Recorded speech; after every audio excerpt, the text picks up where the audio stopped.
కొత్తపేటకు చెందిన పెద్దింటి కృష్ణవంశీ శ్రీరామనవమి సందర్భంగా 151 బియ్యపు గింజలపై శ్రీరామాష్టకం రాసి తన భక్తిని చాటుకున్నాడు. బియ్యం గింజలపై ఇలా రాయటానికి 2 గంటలు వ్యవధి పట్టిందన్నారు కృష్ణవంశీ గతంలో బియ్యం గింజలపై వందే మాత్రం, కరెంటు బల్బులో బొమ్మలు అమర్చటం, శుద్ధముఖ పెన్సిల్ ముళ్ళుపై బొమ్మలు చెక్కి 20 ప్రపంచ రికార్డులు సాధించారు. అనంతరం నటన మీద ఆసక్తితో సినిమా రంగంలో ప్రవేశించి పలు సినిమాల్లో నటించారు.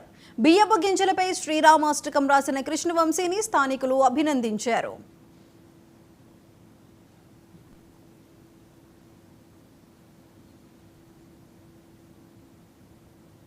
నా పేరు కృష్ణవంశీ, మాది కోనసీమ జిల్లా కొత్తపేట. అయితే ఈ శ్రీరామనవమి సందర్భంగా రాముల వారి భక్తిని చాటుకోవడం కోసం 151 బియ్యం గింజల పైన ఈ రామచంద్రమూర్తి శ్రీరామచంద్రుడిది అష్టకం రాశాను, శ్రీరామాష్టకం రాశాను. అలాగే నాకు ఇలా రాయడానికి నాకు 2 గంటల సమయం అనేది పట్టింది. అయితే నేను ఈ రాసిన బియ్యం గింజలు అనేవి ఇక్కడ నాకు స్థానిక రామాలయాలు ఇచ్చి వాటికి పూజ కోసం ఇద్దామని అనుకుంటున్నాను.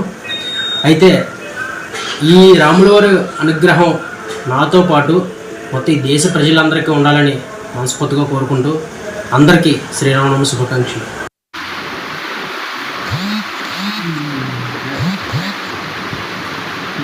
అయితే